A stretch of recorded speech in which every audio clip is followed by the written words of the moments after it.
Hi there, I'm Tubers McGee and I have a near crippling addiction to the Kingdom Hearts series. Kingdom Hearts 2 in particular. When I was 11 or 12, I remember reading every video game magazine I could get my hands on to get a bit more information about Kingdom Hearts 2. Before I even heard that iconic arrangement of Dearly Beloved that still gives me goosebumps to this day, I knew that this game was going to change my life.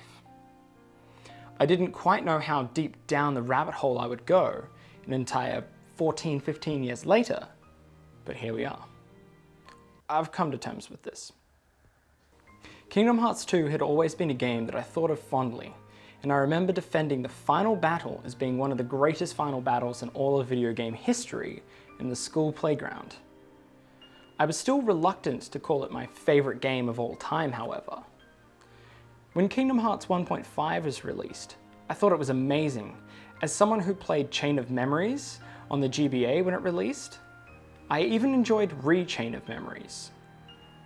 I couldn't even fathom how much Kingdom Hearts 2 Final Mix would shatter the ceiling of potential that I had erected above the game I thought of so fondly. Kingdom Hearts 2.5 released. I bought it day one. I loved it. The game on its own is a Goliath of content, with so many robust mechanics, stories, and a boss fight that made me actually go, huh, maybe that guard thing isn't so bad. And then I found Reflect.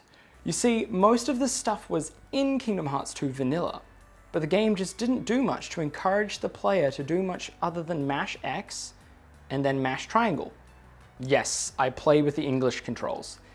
An entire generation of video games featuring dialogue you could skip by mashing the X button prepared me for this. Hey, Marl. Tifa. Oh. Working? Be nice. Kingdom Hearts 2 Final Mix had taken its rightful spot as my favorite game of all time, and I completed every challenge possible in that game. I still go back to just play through the game for fun, even now. Cue early 2020. In early 2020, a number of members of the Kingdom Hearts community dropped an incredibly ambitious ROM hack by the name of the Garden of Assemblage Randomiser. The idea being that you would be spit out at the apex of the post-game, within the garden surrounded by portals leading to the 15 worlds found in the game. Every item, ability, keychain, statistic boost, summon, magic, and form that could be found naturally through the game would have its location randomized by a seed generator on a website, conjured by a wizard named Alvaro Fesque, or Velaxor. Between Velaxor, Sonic Shadow Silver 2, Desa 3579, XADGX Absol Brass, and Biscuit 047, the randomizer was born and very quickly became a cultural force in the Kingdom Hearts community. It seemed to be the perfect way to take the strengths of Kingdom Hearts 2 Final Mix and once again force the player to use mechanics in ways that they had never considered. If there is one truth about the randomizer community, it's that they love testing their ability to proceed through the randomizer in a short period of time. In short, they love to race. The Garden of Assemblage Randomiser is no different, with the large number of avid participants banding together to create weekly tournaments with an evolving rule set. I love watching people race, just as much as I love racing. I love seeing people discuss their decision making on the fly and exactly why they're making particular decisions. I find it absolutely fascinating, and it's one of the reasons why I don't think I'll ever get bored of the randomizer. My background. I have a background in academia, and as any academic would rightly do, I'm going to attempt to use numbers and stuff to make arguments that are incredibly selfish and probably not useful to 90% of the population. You see, I love investigating things that I personally enjoy to a fault. I get tunnel vision very easily, and most of my friends cop the brunt of it. One of them suggested I make a video about it, and so here I am. Thanks, Anthony. My research project may be the nerdiest and most specific topic I've ever heard of. I will be investigating 2 different methodologies for routing the first 30 minutes of the randomizer. This is the information gathering phase, which definitely seems like the most critical part of a run's success in my mind. All seeds generated will be done using regular tourney settings, all worlds on except for Atlantica, no data battles or lingering will. Reports can be as deep as the second visit of a world. Experience is gained at a 1.5 times modifier. Forms gain EXP at 3 times the rate, except for Valor Form, which gains EXP at a rate of 5 times the natural rate. The two methodologies for routing that I'm investigating are what I affectionately refer to as unafraid of commitment, where I commit wholly to a particular set of worlds in an attempt to clear a large number of checks in singular worlds, to get as close to clearing them as possible, and Shotgun World Tour, where I attempt to pick up as many free chests as possible in an attempt to get a wider breadth of checks from the game. My research was conducted with the hope of finding correlational datasets, lending themselves to general trends. This way I can help inform a more efficient state of play, where any player can influence their decisions from a place of rational data collection, not just speculation. My methodology. My methodology will feature 6 randomly generated seeds via Vilaxor's seed generation website. They will all be randomized for tourney settings, and none of them were tampered with or vetted in any way. I will be playing through the first 30 minutes of these seeds using 2 different routing options as I discussed before. The routing for Unafraid of Commitment will go Pride Lands first up until the Cheer Up Simba check, where we will exit and push Halloween Town until just before the Prison Keeper check. Following this, we will navigate through Disney Castle until the first Pete fight, then moving on to Agrabah, where we will traverse our way through to the Chasm of Challenges. After this, we will go to Hollow Bastion first visit, and if we have enough time following this, we will dip into Beast's Castle. The second methodology, Shotgun World Tour, has a larger number of worlds visited, albeit for a shorter time. It, however, starts exactly the same as the other methodology. This is because the first 2 worlds visited have consistent reasoning for being the first 2 worlds to visit. We start at Pride Lands, cheering up Simba and then dipping out to Halloween Town until before we are tasked with the Prison Keeper. Following this, our path begins to deviate. We go to Disney Castle, but leave once we reach the library. This is because the buy-in for the next few checks can take a considerable length of additional time. We will then jump into Land of Dragons, where we can grab the first 3 checks in the first room, and I personally like to do the first camp fight too. The next destination is Port Royal, where you can make some different decision making. If you don't have the tools to deal with the first few fights, you can just grab the first 3 checks. But if you do have the tools, you can push until the end of the town, as there are a considerable number of checks there for relatively low buy-in. We then find ourselves in Agrabah, where we won't push until the challenges, but rather until the castle walls, before the Cave of Wonders. Again, we want to see as many different worlds as possible. Leave the rest of Agrabah until we can confirm its payload. Space Paranoids is our next destination, as it has a number of free checks, and after the minigame is a great place to level grind with the right tools. So leaving before this leaves the option to do this after levels become hinted. We then have Hollow Bastion first visit. Nothing much to say here, lots of checks, little buy-in. If we have time following this, make your way to the 100 Acre Wood, as it's best to come here when you have lots of pages to keep your momentum. Whew, that was a lot to get through. The data was to be extrapolated from these seeds and routings to form the basis of arguments towards efficient playstyles. The data observed was important checks, which are important items, abilities, magic, forms, summons, torn pages, and ansem reports, which function as hints in the current system.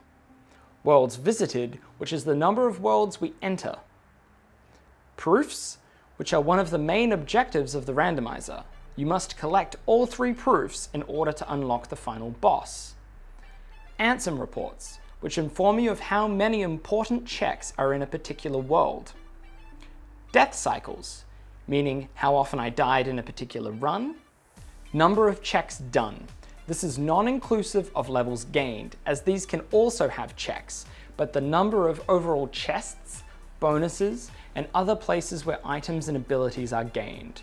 And finally, growth abilities for movement obtained, such as high jump, quick run, dodge roll, aerial dodge, and glide. These are what assist you in traversing these levels to access these checks. The difference in data created by the alternative routing will inform my arguments and lead me to a reasonable place of decision making in regards to effective play strategies. My results. Across 6 different seeds and 2 different methodologies, I found a number of points of data. I will go through all the data I found in each seed briefly, but will catalogue my findings in case you want to go back through yourself. I found data for important checks, worlds visited, proofs obtained, reports obtained, death cycles, number of checks found excluding levels, level finished at, as well as growth abilities for movement obtained. I ended up with these points of data that you see right now. I also calculated the average, the median, and the average without seed 3. This is because seed 3 was a significant outlier in the data. If you look at the number of death cycles that I suffered from, as well as the number of overall checks and worlds visited, you can see that it differs so greatly from all the other numbers in the pool. I found that there were a few points of data that were generally consistent, being number of worlds visited, number of death cycles, and number of overall checks. The data that was less consistent was the number of important checks, including proofs and reports, which are both important checks in the logic of the randomizer. From this, we can ascertain that the nature of randomization makes data like important checks, proofs, and reports infinitely more difficult to rationalize as followable strands of data. As it happens, it's just random.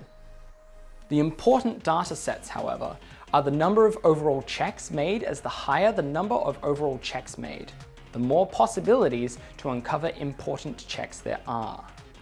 Reports are important pieces of information, but until you have enough of them, it can be a red herring. So it may be best to commit to a particular route of your choosing to avoid diving into places that are hinted the second that they are hinted. Remember, there are 50 important checks in the pool, and even if something is hinted as an 8, which is a massive number, there's no guarantee that reports or proofs will be there. Also important to note is that not all unimportant checks are useless.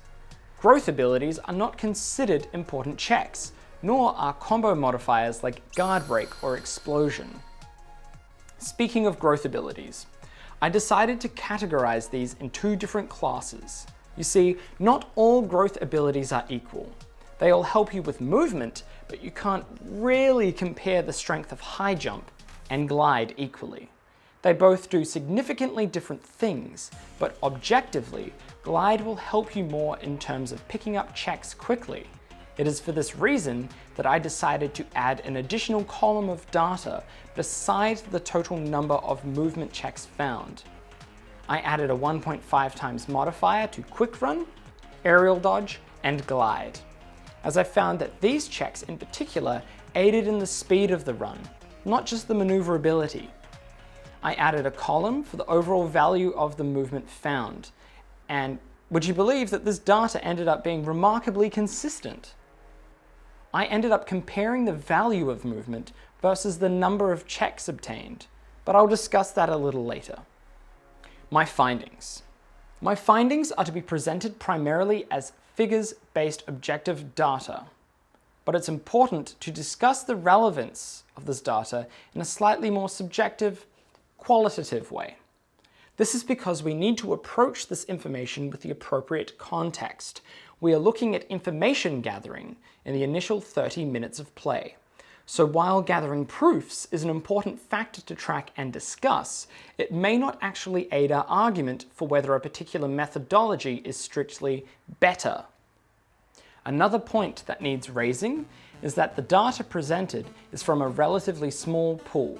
While my data still satisfies the criteria of a number of different data sets with a very small number of independent variables, it's important to note that I'm dealing with 12 points of data.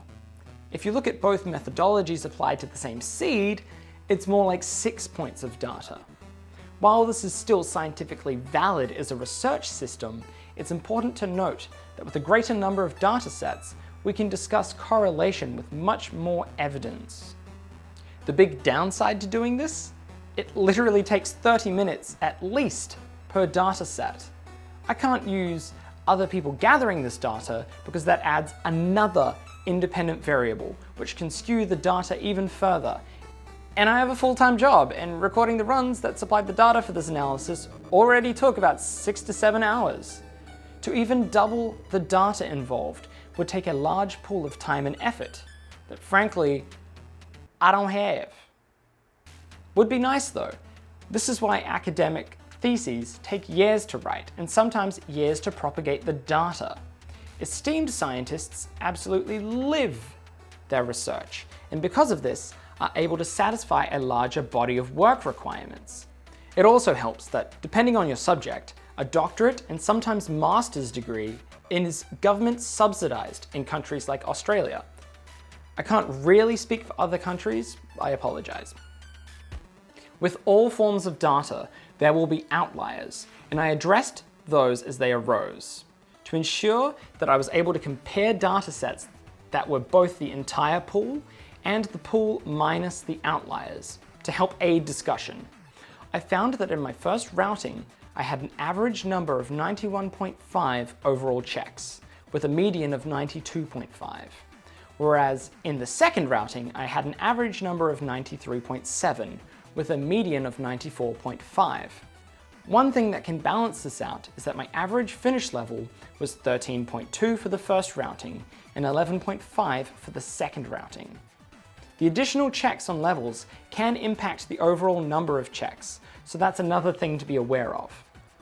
I looked at the number of checks per routing per seed, and for the most part, they're incredibly similar, with very little dominance shown from anyone's side.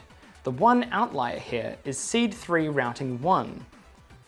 I just kind of died a lot, impacting the number of checks that I was able to obtain. For the most part, this is very even and doesn't really point initially to any methodology being strictly better.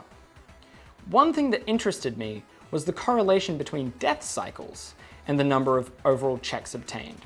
So I plotted the data, and here are the results. The general trend is that the less deaths that occur, the more opportunities you have to be obtaining checks.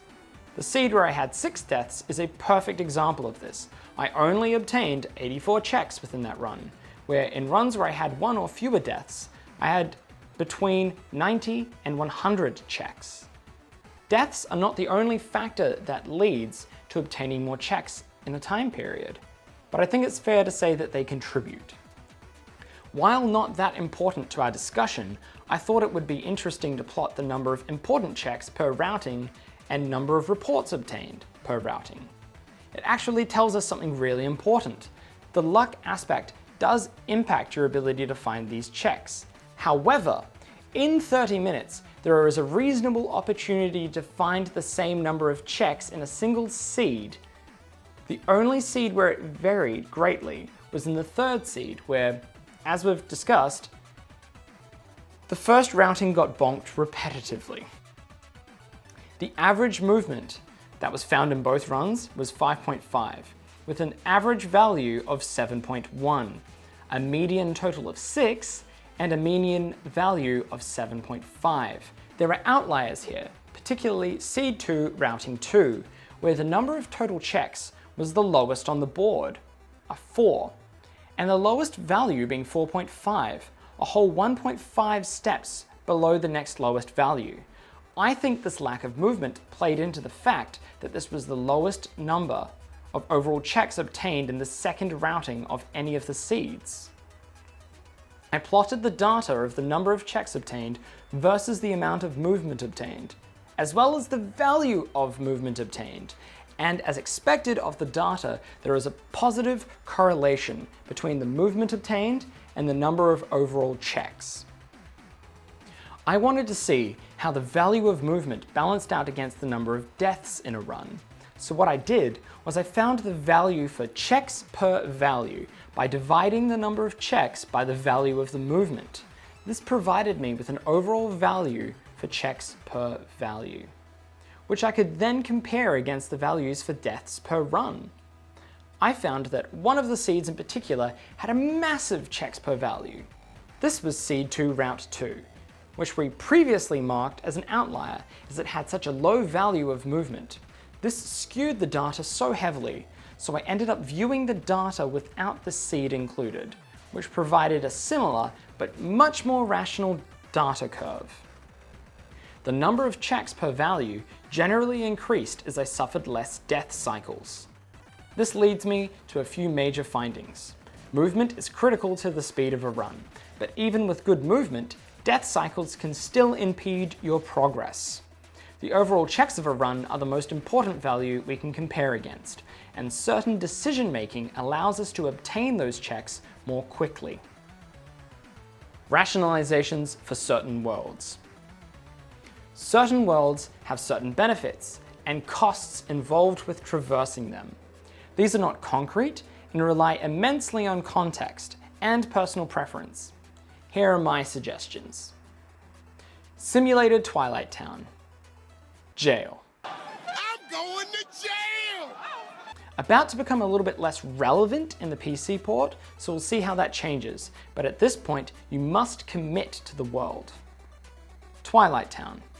Most checks are locked behind the third visit, with great options for leveling final form built in. Best to go here once you have final form, and especially if you have forms hinted. Land of Dragons. First 3 checks are absolutely free, but much further along it takes increasing amounts of time to get more checks. Sha Nu skip is possible with enough tools, but again, will really only be viable in the late game. Beast's Castle. Opening fight is great for leveling Valor, Wisdom, and Limit form. Most hallways and rooms are massive, however, and benefit from having more movement, especially glide. Mid-game dive recommended. Olympus Coliseum. Large rooms, long world, annoying forced fights. Definitely wait to approach this one for when you have more movement like glide and the tools to deal with forced fights like Hades escape easily. Late mid-dive recommended. 100 Acre Wood. Best to dive when you have a few pages, as they are relatively free checks, best done directly in a row, and especially when hinted. Port Royal. Long world, can punish you with forced fights and long hallways. Good movement is recommended. Good tools for fights are also recommended, especially magic like Blizzard and Thunder. Late mid-dive recommended. Halloween Town. Great for gaining levels early, and only has one forced fight, which is used for early experience gaining via Jack's Limit, which is good for forcing final form if you leave before the Prison Keeper fight. Agrabah. Great for checks, but massive rooms require good movement. Best to wait for glide before coming here if you can. Also good for forcing final form if you leave before Cave of Wonders. Early mid-dive recommended. Atlantica. Pridelands. Go here first. Allows you to check for 90% of the checks in the world with only one forced fight with a reasonably reliable strategy. It also doesn't require any movement because you're Lion Soarer. This lets you search for movement prior to going to any other world. Dipping in Oasis yields 29 checks from the start of the run, outside of your opening checks. Hollow Bastion. Hollow Bastion 1 is relatively easy and has lots of checks, especially good if you have a little bit of movement, one of the few places I really like high jump for. Later iterations of Hollow Bastion and Cavern of Remembrance take a much larger toolkit and therefore should be considered later in your run. Space paranoids. A few checks quite early on without a fight attached, just a minigame. The first forced fight can be a great way to push levels if you have levels hinted. The world that never was. Lots of checks and many strategies for reliably dealing with the boss fights, including the notorious Roxas stun lock. Without the promise charm, as is the tourney rules, you need to finish this world anyway, so it's best to prioritize it after finding 2 proofs, if at all possible. Disney Castle. Loads of checks early on. You can either dip at the library or after past the Pete fight. Low-level enemies don't pose a massive threat, but it can also be used reasonable location for leveling drives. Early game dive recommended. Recommendations based on my findings. From my findings, I am able to make some recommendations for your style of play to help you get the most out of your randomizer experience. The data points to more checks on our second methodology, though you generally end at a lower level, which potentially carries a number of checks to balance it out. Also important is the fact that lower levels may lead to a higher number of death cycles in the latter portions of the game. Both methodologies are fine and are best chosen to suit your playstyle, as your comfort of play is more important than gaming the system, because you will perform better. As you die more frequently, the stats point to a declining number of checks, further proving the importance of following the playstyle of your comfort to reduce the number of deaths. Playing conservatively and staying alive is sometimes the best way to get ahead, instead of continuously cycling to particular fights. The most important trend in the data is me receiving more checks the later in my research cycle I conducted the run. This points to a strong indication of one thing. My ability to play the game is improving. This is probably the most important correlation from the dataset.